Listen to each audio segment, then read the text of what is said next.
The snow fell softly over Whoville, a city full of whimsical architecture, twinkling lights, and chimney tops.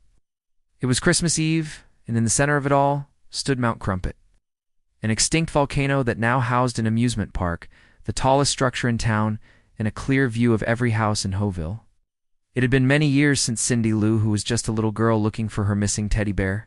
She was older now, and still remembered the mystery of that night, when someone had taken her toy and left her a note. But what she didn't remember was the face behind that note. Now a woman, she looked up at the mountain with both fondness and suspicion.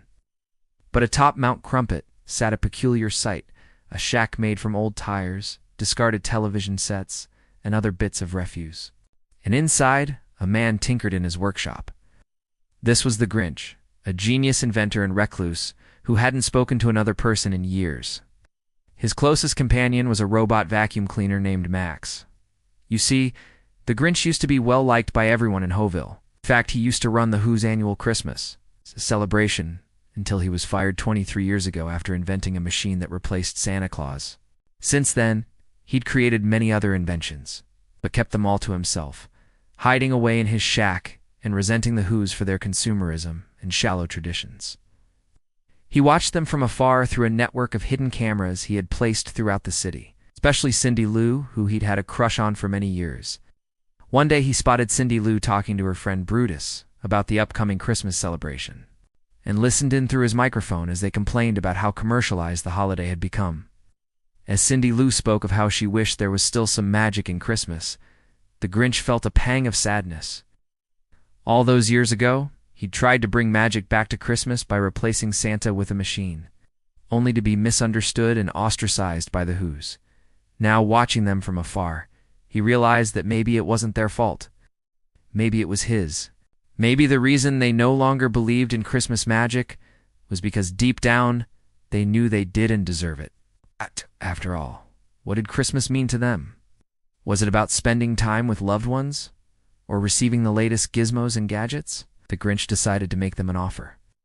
If they could spend one Christmas without any presents, he would give them something truly special, a chance to believe again. He wrote out his plan, attaching it to a drone, and sent it flying towards Whoville. It landed on Cindy Lou's windowsill and she picked it up. Intrigued, she read aloud, "Who can go one Christmas without getting a single present? I'll give them this rare Whosian artifact called a Star of Bethlehem." The friends exchanged glances and nodded in understanding. They gathered around the radio, telling everyone about the Grinch's challenge and encouraging them to take him up on it. At first the Who's were skeptical, but the more they thought about it, the more sense it made. Why waste money on meaningless gifts when they could make memories that would last a lifetime? So the Grinch's plan was accepted and he got to work. Using his robotic vacuum cleaner, Max, he built a device that would hover above the town square and project a realistic image of the Star of Bethlehem onto the clouds. But as the big night approached, he began to worry. What if the Who's changed their minds? Would they want their old traditions back? Afraid that his invention might be pointless, he stayed awake all night working on a new one, a way to show the Who's what Christmas was really about. As the sun rose, he finished his invention. A machine that would collect all the discarded wrapping paper and presents and deliver them to those less fortunate. Then he climbed into his fur-lined coat and goggles and flew his anti-gravity sled down Mount Crumpet to Whoville.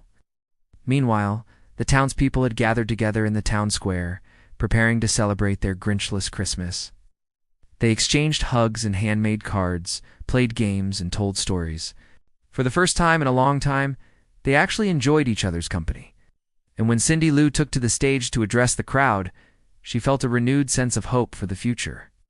Then suddenly, the sky lit up with the projected image of the Star of Bethlehem, so realistic that it almost seemed to glow. A gasp went through the crowd as they stared up in awe. And that's when the Grinch appeared in his sled, swooping down from the sky and landing in the town square. He stepped out of the sled awkwardly and tried to speak, but the Who's were too busy staring at the sky. The projection flickered and died, leaving the square in darkness. Disappointed, the Grinch turned to leave.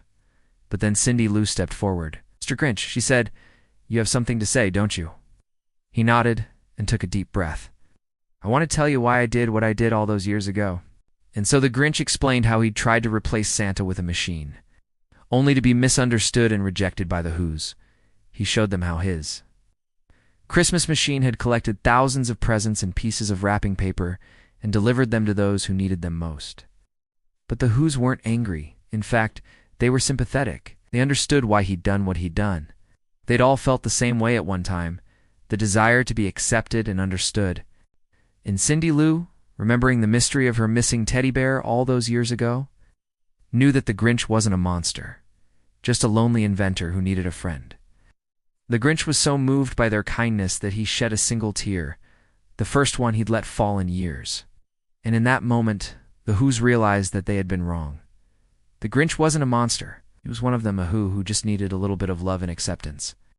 Together, they all returned to the town square, where they decorated the Christmas tree and opened the presents that the Grinch had brought them.